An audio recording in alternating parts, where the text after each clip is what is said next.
Okay. Thank you everyone so much for joining us for this very wonderful conversation on women-owned businesses and how they pivoted during COVID successfully. So this is a shared conversation organized by the YWCA Cambridge and Cambridge Local First. And we're coming together to celebrate our very resilient and industrious women business owners in Cambridge. So here to facilitate the conversation is Meichelle Ferguson, and we have a number of business owners who are here with us now to share their insights. So thank you so much, Meichelle, for organizing this wonderful event, and to all of our business owners for being with us now. And I see a bunch of our interns and friends on the call too. Thank you guys for joining. And I hope this will be an interesting conversation for us all. So Meichelle, take it away. Thank you so much. And let me know if you're, oh good, perfect. Hi guys. So we are definitely very happy to be here. First of all, thank you to everyone who was able to join us. We super appreciate you, taking your time to attend this meeting. We have a number of exciting panelists that we are going to present with today, and we're very happy to have them here. So I want to take a moment to introduce Rachael and also Angela and Christine. I do want to run over your information as business owners, but I think no one will do it as best as you. So would any of you ladies, would any of you like to go first and just introduce yourself and tell us a little bit about your business? Go first. Thank you. My name is Rachael Solem, and I'm the owner and manager of Irving House at Harvard. As I will tell you in my little spiel, I've been doing it for 30 years. I'm in the hospitality business. That's all you need to know. Okay, my name's Angela, and I am the owner of Noosley 118. We're a plant-based snack and treat company based in North Cambridge. I've been in business since 2014, and we make all different types of snacks from savory to sweet. We put together really nice vegan gift boxes, and I'm really excited to be here. Hi, my name is Christina Passcucci Ciampa. I am the founder and owner of All She Wrote Books, which is an intersectional feminist queer bookstore located in Somerville, Mass. And we specifically focus in on highlighting and elevating marginalized voices across all genres.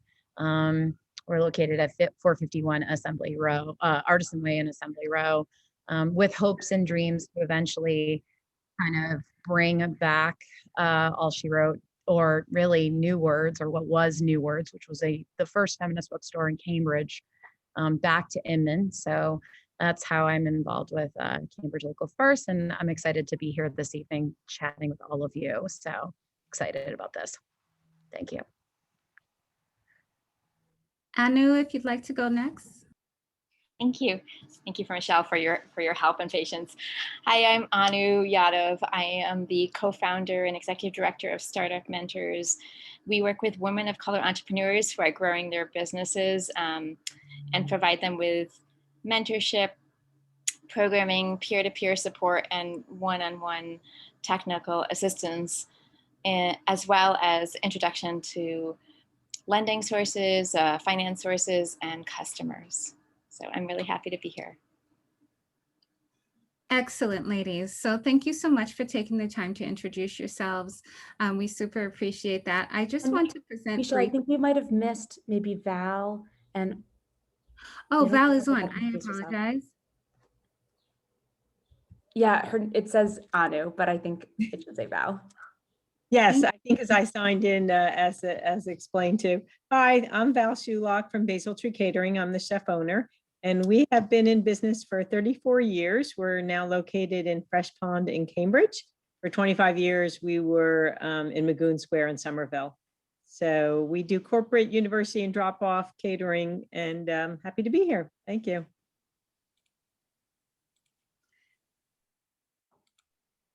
Very wonderful. Thank you, ladies. So we are going to dive right into the meat of this meeting. We want to know, as female women-owned business owners, how did you pivot during COVID? Please share your stories, your insights, your resources, the whole nine. Leave no stone unturned. Would anyone like to go first? I guess, I do apologize. I am Meichelle Ferguson, the owner of Hilton Realty.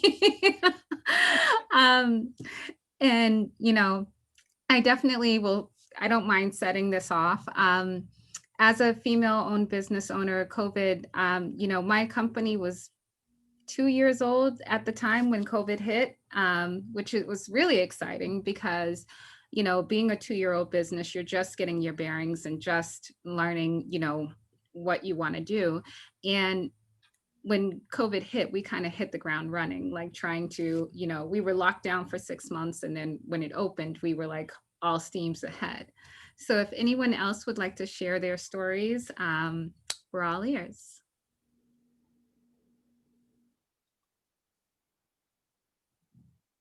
I'm happy to go first if that works for everybody. Thank you. So as I said, I am the chef owner of Basil Catering, and we specialize in drop-off catering to the corporate, university, and nonprofit sectors, which means that we bring food to people's offices, which means that it's been a tough couple of years. So, you know, we've been in business for 34 years, and I can't say I've seen anything like this, although I'm sure nobody in their lifetime has, so we're not alone on that. But because we specialize in bringing food to people's offices, we've really had a challenge in trying to reach our clientele. So, you know, originally we did have to shut down, like I think most businesses did, because people didn't know, you know, how to be together with other people.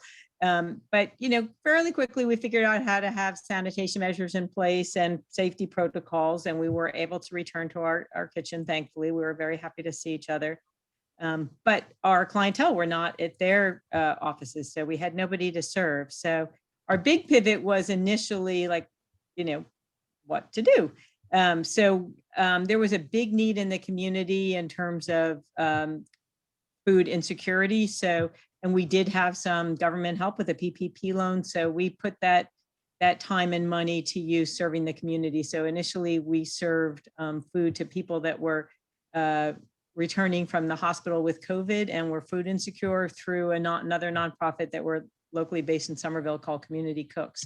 And they connected us with families in need, and we would drop off food for them for a week or two so that they could quarantine and not leave their homes and still get food. So that felt like a really good use of our resources. And then we were also working with the city of Cambridge because they were overwhelmed and need to feed the homeless. So we as well were called upon, as well as a lot of other restaurants to help with that. And we continue to do that. We're still doing that. Luckily, we're not needed to serve food, people coming home from hospitals. So that need has lessened, and also been other resources have gone towards that. But basically, you know, we also needed to figure out how to pivot to find paying customers. So that was another step that we needed to do. So we had to shift our business, which has always been historically buffet style catering in people's offices, to individually packaged, because nobody was gathering with other people and eating out of, you know, shared bowls. Could you imagine? And so everything we had to, you know, do individually packaged, which is a challenge for us because we have a commitment to being sustainable and environmentally sound. So we had to find all compostable packaging that worked for our food, that would hold it securely and not leak and whatnot. We did find a solution to that, so we're pleased with that. But then we had to find customers. Our customers weren't in offices, so we thought, you know, we have 4,000 people on our mailing list. We'll send it out. They've loved us for 34 years. They'll want us in their homes, but our customers weren't pivoting in the same way we were pivoting. They were home. They had their restaurants they liked. They were cooking. They were making bread. You know, they weren't ordering corporate catering in their homes. So that pivot wasn't terribly successful, I would have to say, unfortunately. But you know, what we kept doing was trying to find people that were in offices, and the people that were in offices were in the pharmaceutical industry, in the biotech industry. So the way to reach them was through these consolidators, which is sort of the equivalent of Grubhub for homes. There's Easy Cater for offices. So we had to sell through them. They take a big chunk of money, 20 to 25% off the top. And unfortunately, they were not regulated like delivery services because they're not a delivery service, and so they were not regulated to minimize their percentage.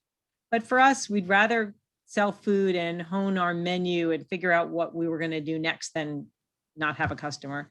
So we used that time to really narrow down our focus, make our menu smaller, find recipes that we felt really good about, worked with trying to find suppliers and sourcing locally and sustainably sourced food.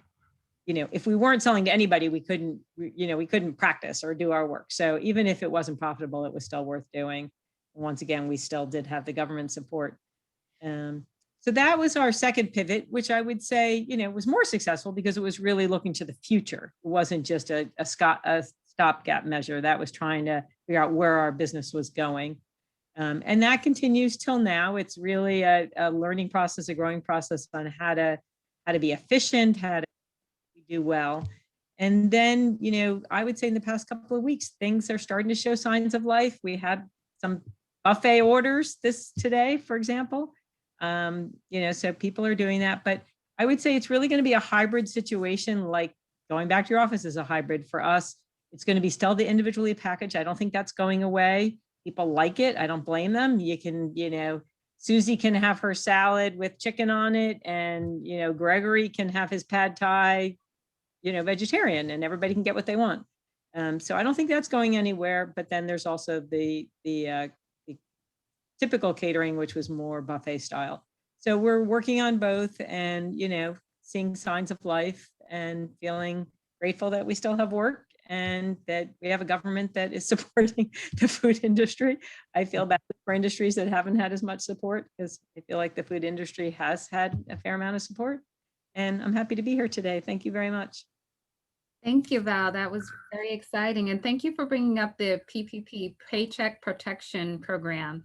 I know that was a resource for a number of businesses. Ladies, like Angela, would you like to go next? Sure. So as I said, my company is Newsly 118, and we do plant-based snacks and treats. Pre-COVID, we were really focused on farmers markets and private events. So I have a small storefront, and we were doing monthly dinners for, small groups. But the main source of our income was farmers markets. And when COVID hit, obviously there were no farmers markets. So I really found myself going from, 60 miles an hour to 0. It was a pretty scary summer. But one thing that came out of the summer, I really reached, prior to COVID, I was pretty insular. I didn't really network a lot. And one thing that I found that really helped me through the summer was reaching out to other businesses, to organizations like Cambridge Local First and a few other networks that really I felt supported and connected me to customers, to other businesses. So the summer was a little bit scary, but it's really interesting because I was thinking, of sort of shifting my business model to be more balanced. So looking at online as well as the farmers markets. And COVID really forced me to, start looking online. Food is really funny. Pre-COVID, people really didn't shop for food online, but during COVID, that's all people did. So I, worked on my website. I upgraded it. It's newsly118.com if you want to go check it out. And the group of women that worked with me to build the website did an outstanding job. I was so happy with the work that they did. And it really showed. Christmas 2020 was my best Christmas ever. It was crazy. People were really looking to give gifts, and I had gift products on my website, and that really made such a difference. You know, I know Anu is on the call. I want to give a shout out to Startup Mentors because I am one of the participants in that program. And, you know, being connected like that is just has made a world of difference in my business. So it's kind of fast forward to today, and I'm doing one farmer's market, which is really good, but it's really trying to get people into the store and building that online presence. So it's been a scary ride, but it's been good in so many ways. I definitely agree. I think that online presence might work out for you in the end. Speaking of Anu, would you like to go next, please? Yeah. And I just want to say, Angela, as I've now sampled quite a few of your products, they're amazing, and I really love them. And I think that it's always kind of the product when we look at businesses that is so important, and you have so many great products. I'm very excited about that. Yeah, I will talk to you a little bit about this, and I'll probably talk a little bit generally about what we did during COVID. So we really kind of pivoted what we had considered our programming to be, and we were very focused on working with companies on their goals and kind of just setting goals and really working towards achieving them and implementing that whole process. But then, obviously COVID hit, and we had to kind of shift our focus to really help these the companies that are in our cohorts. We have a cohort model, survive this time period. And so what we did was we focused our programming solely to be on building that online presence during that time period, as well as accessing kind of any funding. So I'm talking about last summer. And we also were just providing a lot more kind of one-on-one help to companies so that they could, just issues that they were having, accessing resources, the ones that had brick and mortar stores on reopening. So it was a shift in how we were thinking about doing things, but it was really just focused on helping companies get different streams than they normally had. Really, like, when Angela was saying it was mostly farmers markets for her, many of the companies that we work with, that's a similar story where they were in person, and then to have to pivot completely was really challenging. But I can say, there was definitely some kind of amazing kind of successes during this period as well, where people were able to kind of really build that online presence, which I think is an important thing for companies to have during this time period. But I also think it was also accessing any kind of capital that was available. I know, Meichelle, you mentioned PPP and other things. I think that was a really important thing. There was grants and other resources that could help companies during this time period, and I think those are really important, and that's something that we've been incredibly kind of focused on. And so that's just when I'm thinking about it on a larger level, those are the things that we chose to kind of focus on, and realizing that some of the things that we were doing before in terms of how we were helping entrepreneurs, we just had to shift it during this time period, kind of just because there was a lot of triaging and just figuring out very kind of ever-changing issues, especially during last summer. Wow, that sounds exciting.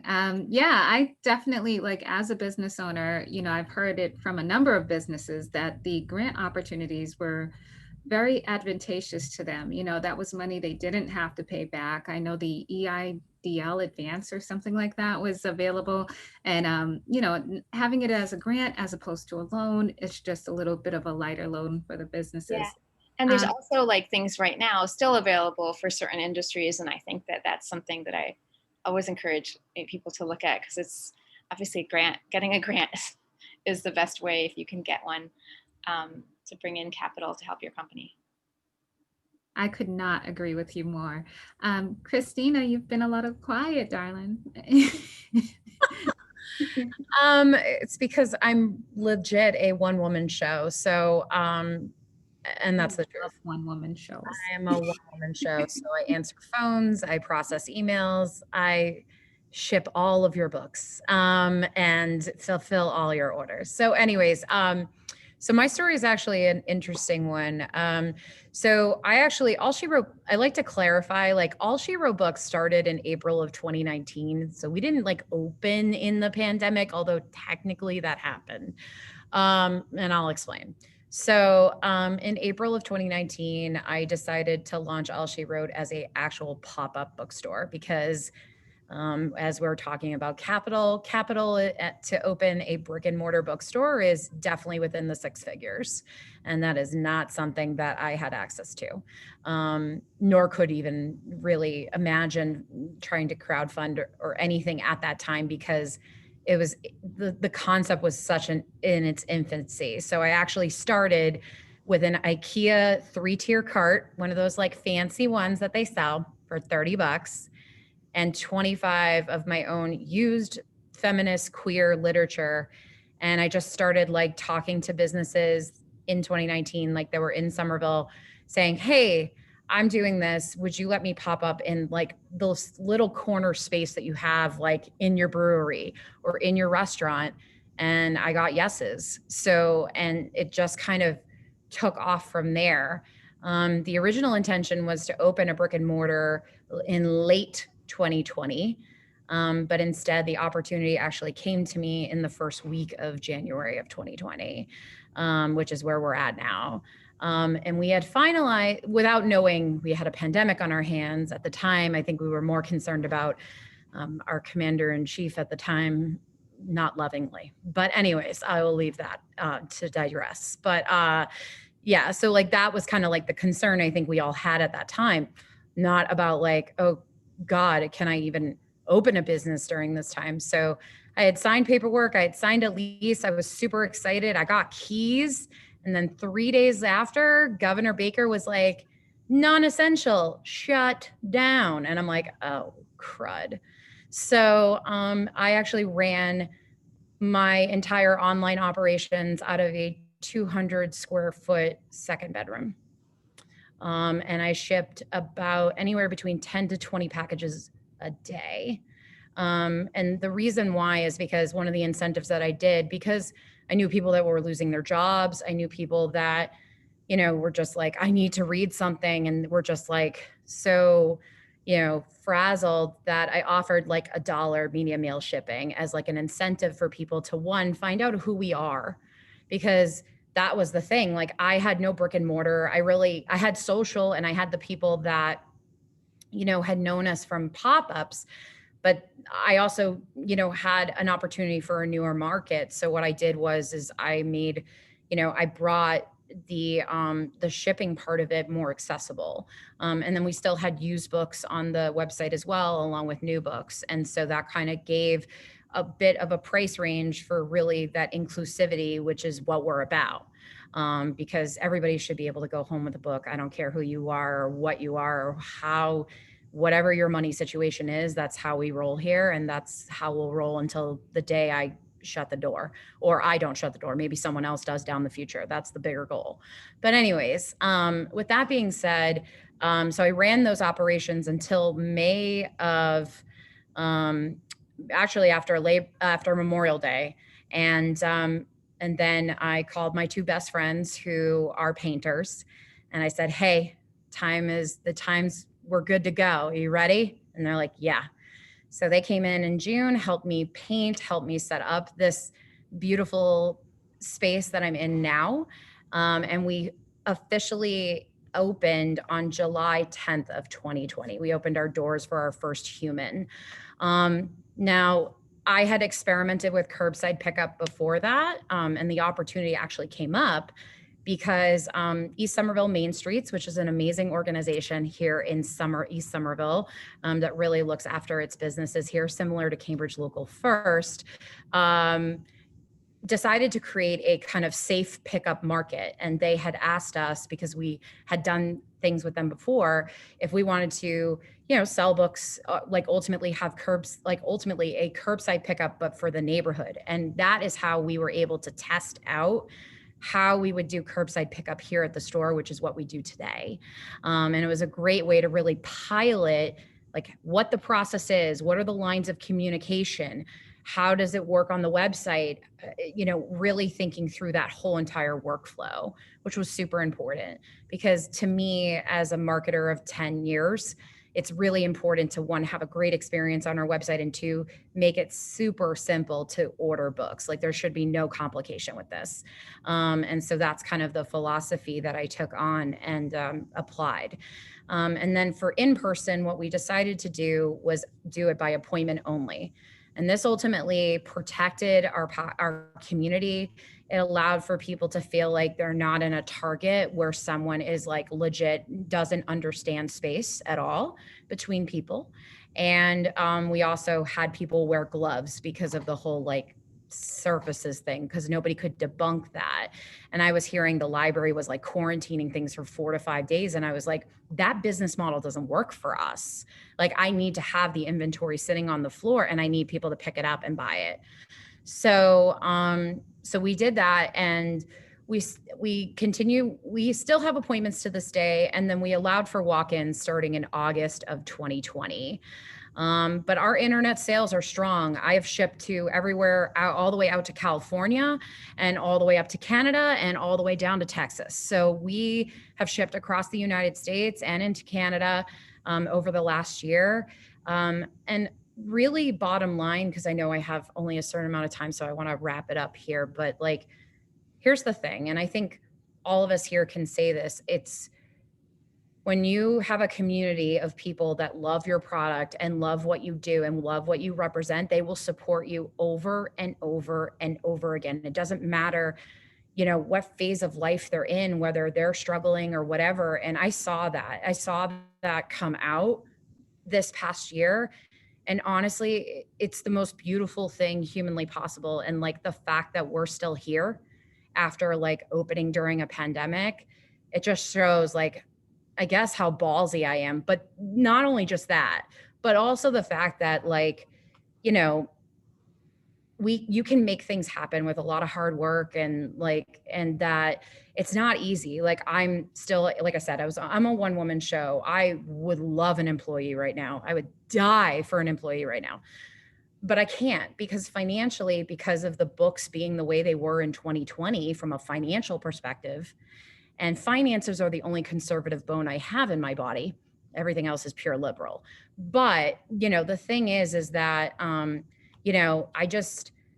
we're not there yet. We're getting there. Like, we're slowly getting there. We're just not there yet. So I'm hoping, fingers crossed, this Christmas, although our Christmas was amazing too, similar to Angela. Our website was kicking. We were shipping like crazy. It was amazing. And so I suspect the same for this year. And the fact that hopefully I'm in the process of scheduling events for the fall, which is so exciting. And we've had 2 events here already, and we still require people to wear masks in the store. I am the mask police. I'm not afraid of that. And I've definitely had customers walk out. They refuse to wear them. And you know what? They're not meant for the space. They're not meant to be here, and they're not meant to buy here. So as far as I'm concerned, there's my door. Don't let it hit you on the way out. So there's that. But anyways, thank you very much. Those are a couple of pivots. There's so many pivots. We've all done so many pivots, but it's really exciting. So I think I've talked enough now, Meichelle. What do you think? I think I love your story, Christina. We're going to figure a way out of that. Because me personally, I was scared of the hiring as well, but interns are a really good resource, and that PPP money came in handy.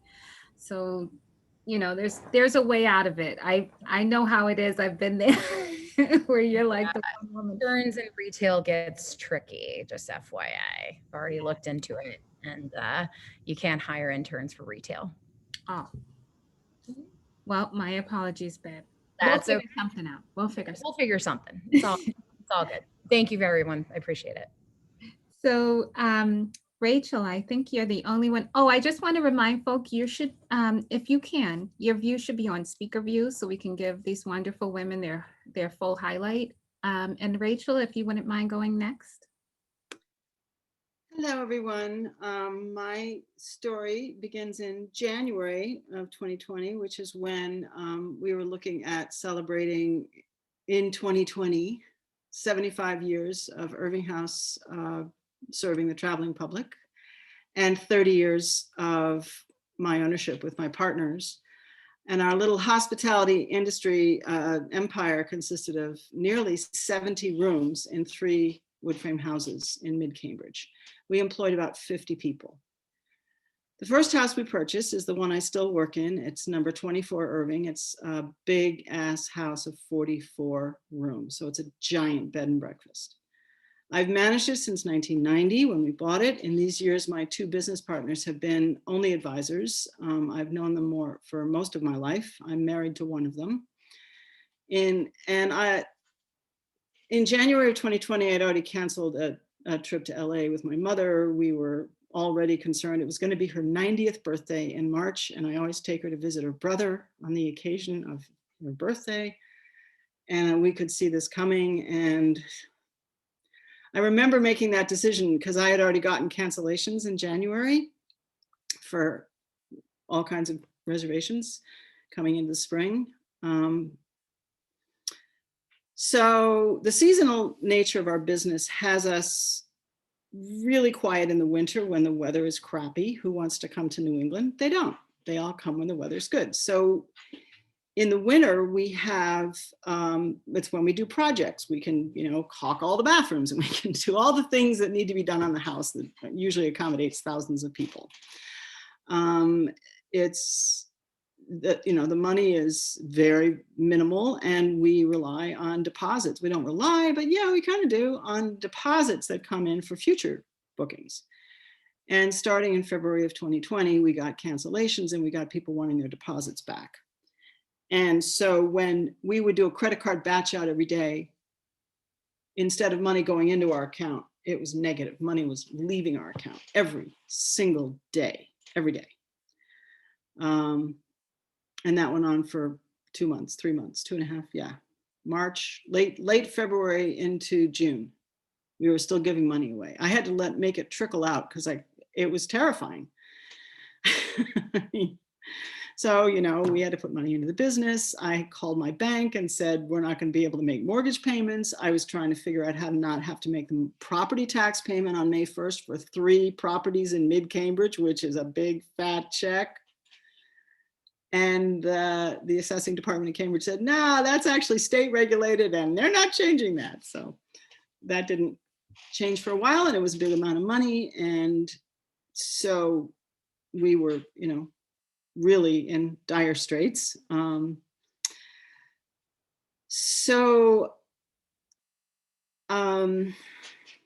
We gave away a lot of money in a very short period of time. We had to learn all new protocols for the housekeeping staff, for the breakfast presentation. And then March 13th, after all these weeks of frantically trying to figure out how we could operate in these circumstances with whatever guests were going to still be here, and there were still guests, the governor closed all hospitality to any but essential workers and long-term guests. And we have one house that does accommodate long-term guests. And that house has chugged along with guests staying for weekly or monthly stays all this time. It's the only one that did. And it was the only income we had for quite a while. But the house at 24 Irving Street accommodated first responders, which would be, there'd be nurses coming in from out of state to supplement the nursing staff, or they'd be any of the medical workers at Cambridge Hospital or UVille or even MGH who didn't want to go home to their families because they were constantly exposing themselves to COVID. There were people who just wanted to be near work because they didn't want to use public transportation to get to work. So they would rather stay in town with us and be able to walk to work. So there were all kinds, so not very many of those kind of guests, but they were first responders. So we could accommodate them per governor's order, and that went on for 3 months.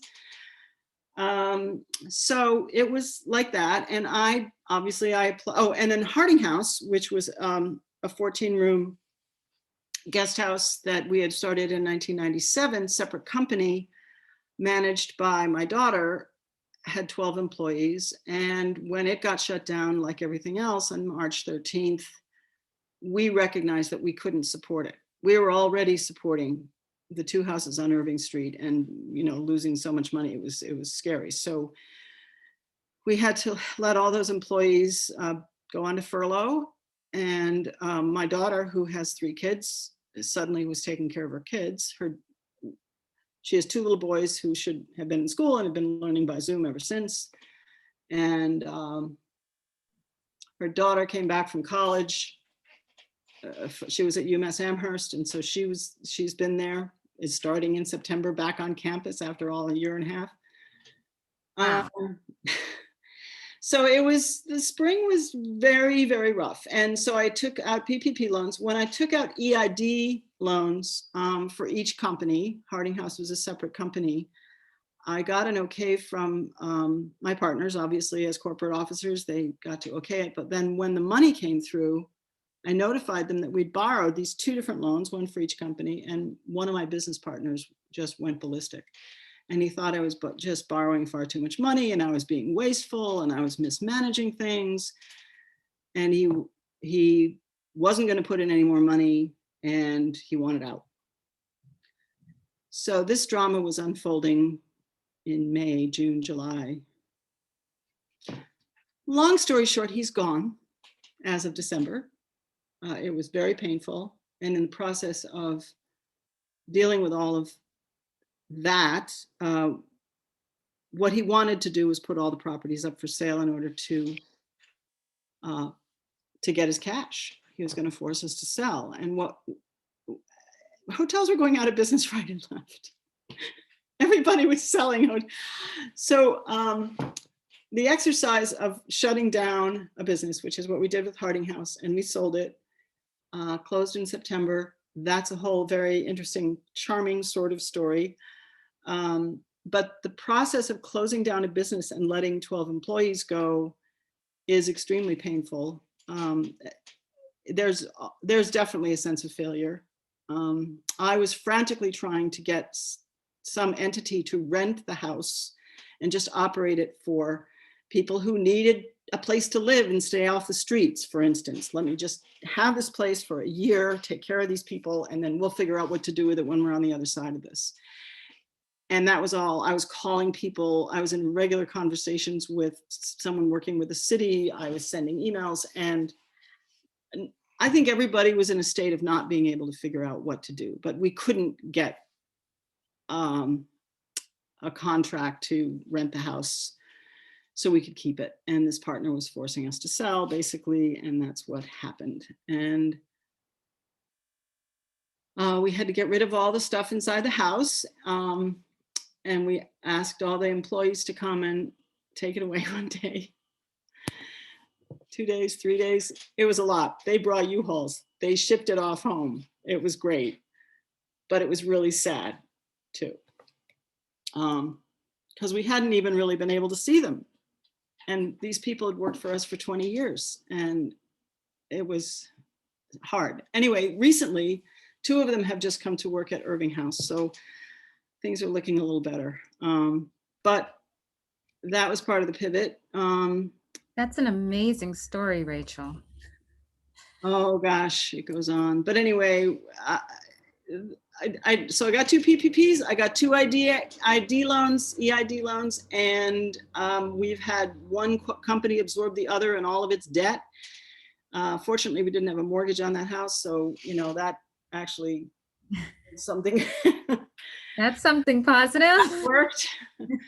Staying out of debt is actually a really nice thing. I totally get why my ex-business partner feels that way, but it does have its uses sometimes. And we got another PPP loan, which we also burned through in the spring, this next round, and I've already applied to get that forgiven. I have not yet completed the ERTC, the Employee Retention tax credit. Retention Tax Credit, which I hear is very juicy and delightful. And since we have been able to retain 21 of our original 50 employees, I feel like I've sort of done a good job. You've done an outstanding job. So my winter projects, which I always write, around Thanksgiving time, I say, okay, so what can we do to, fix everything that needs to be fixed and open the spring with a whole bunch of new things. I have a wish list, and in the winter of 2019, I was still working my way through that when we started losing money every day. And I said, oh, I guess we can't get EV charging stations. Oh, I guess we can't put security cameras in. Okay, I don't think we can do da da da da da. So my whole wish list just kind of went away. And now it's come back. So I'm getting things done again, which is amazing. And the other nice thing about this pivot, so I've gone through this, this horrible process and lost all of these, well, they'll stay in touch, I hope, and people who've worked for us. We had guests, as you've all said, well, Christina really said about the people who care about the business letting us know was enormously helpful. I mean, my morale was just way down there. And if I didn't have Harvard and MIT offices and, guests who come back year after year as their Harvard students' families grow, and all of these people who have stayed with us for years and years saying, see you on the other side. So one of the things that happened was that I put out a newsletter, and it hadn't been very often, but I'd kind of done it. And then I just said, you know what, I really need to do this. I need to remind people that we're making it through this. So I started putting out the Irving House Gazette. I committed in March to putting it out every single season, every solstice, every equinox. And in order to help focus myself, I paid my favorite artist, Chandler O'Leary of Anagram Press out in Tacoma, Washington, to do an illustration for the header for it. So she did these gorgeous they're just letters that spell solstice and equinox, but they all have drawings behind them. So if you sign up for the Irving House Gazette, you'll see that, because it's coming Sunday for the solstice. Letters. It's real indulgence, but it focused me. And yeah. I think it's time for a group photo. Is everyone interested? Sure. Wonderful. My hair just So, went. if we could take a group photo with everyone, that would be great. Meichelle, I can take the photo and then send it out. That sounds wonderful. I also would love to, so I believe everyone has gone except for myself. Maybe we can take the photo and then I'll loop us back in. Perfect. Okay. If anyone else wants to be on video, I'll give another 2 seconds. Yes, Eileen, you look great. Eileen's one of our interns returning from last summer too, although she's graduating and starting full-time work as well. Okay, I'll go 3, 2, 1. I think that was great. Wonderful. Thank you. Yeah, perfect. So we have about 4 minutes left. And I think, so for me, being a small business owner, one of the main resources that helped was the ability to duck. And I definitely support like ownership, and ownership is definitely important, but sharing a space. So we have 3 offices, and all of those offices have shared space where we work with other businesses and share this space. And it was extremely helpful to be able to share a space and have that other office to lean on with bills and everything else. I want to open it up. I have 2 questions. So if ladies, if you could go around the room and just share, what are 2 things, like 2 top things that helped to save you? Was it your resilience? Was it your, pivot to online? Was it your, just go-getter spirit where one woman showed it? The 2 top things that helped you to save your business. And I'll go first. Mine is, I would say, my ability to work a lot of hours definitely helped. And my other thing was the research, my ability to research opportunities and so on, that helped to steer my business down the right road. I'm going to pass the mic to Rachael. I think one of the things it's taught me was that when there's a lot of fear in the air, there's also a lot of magical thinking. And I try really hard not to engage in that. And whenever you get into some funk or some exhilarating moment when everything is fine, like I knew I was going to make it through the month of May without losing money, I just said, yeah, we're great from now on. And then I stopped myself and I said, maybe not. Don't think that way yet. You know, you need to get a reality check on a regular basis, or else you can get yourself in either fearful downward spirals or giving too much meaning to hopeful things. And I don't want to say you shouldn't be hopeful, because being hopeful is what I had to do in spite of who knows what. I feel enormously lucky. I feel very grateful, but I think that while I remain very hopeful, I also have to remain very realistic every day. Excellent. What about you, Angela?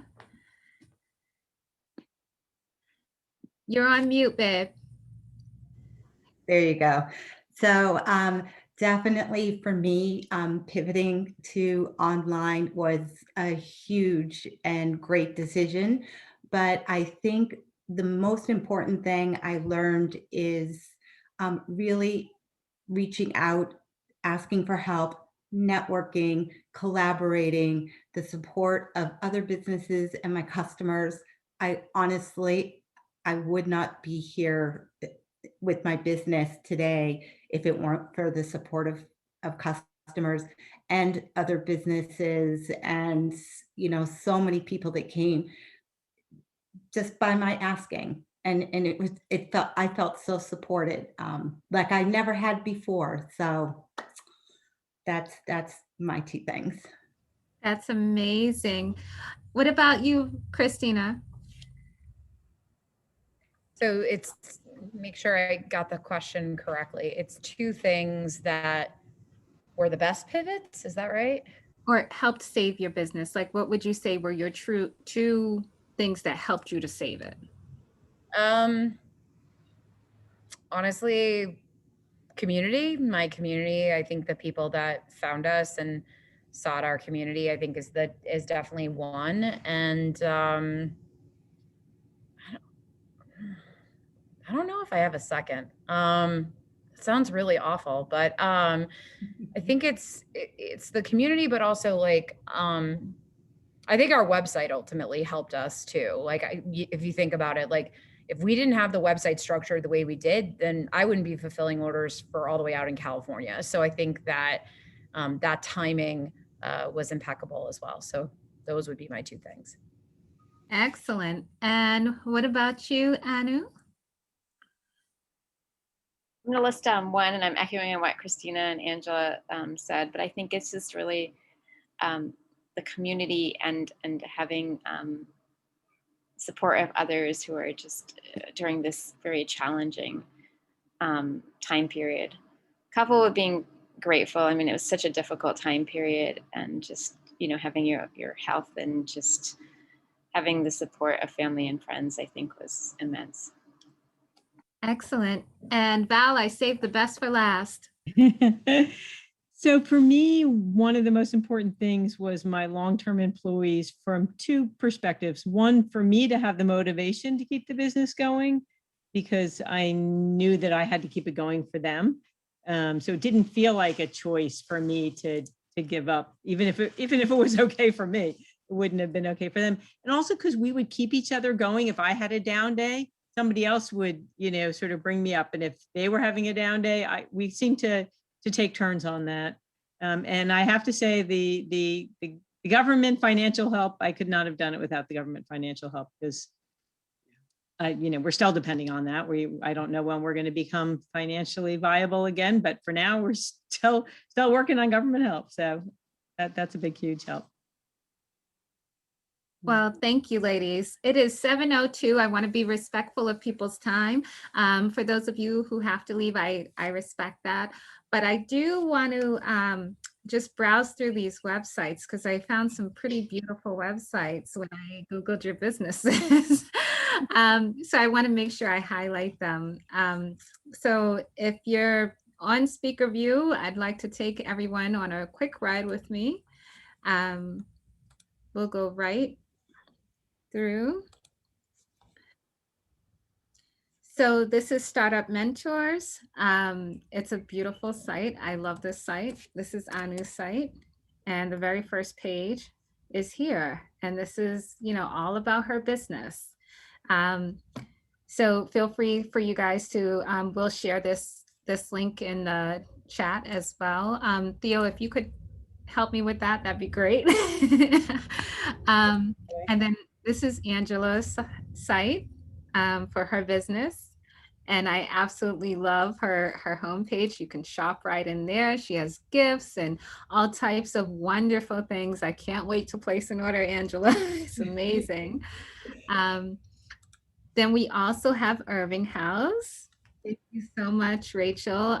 It looks absolutely amazing. The website is spectacular and very welcoming. I love, you know, some of the history to it. I enjoyed that as well. And then we have Basil Tree is also on here, which I'm very thankful for. Basil Tree, there was something very special that I loved about Basil Tree. I'm just trying to get it up here. Oh, the ordering. It was super easy. And they also offer special diets for people. So I really enjoyed that, like about the online ordering process. And then Christina, I think I'm missing yours. Give me 1 second. There we go. Boom. Christina, All She Wrote Books is right online, and look how amazing that website looks. Like, you know, it's all there. It's fairly easy to shop, and she has ebooks and my favorite audiobooks available. But it's all on there and very, you know, it's a very nice and equipped website and very easy ordering. So that being said, I'm going to stop screen sharing. Here we go. And thank you all for attending this event.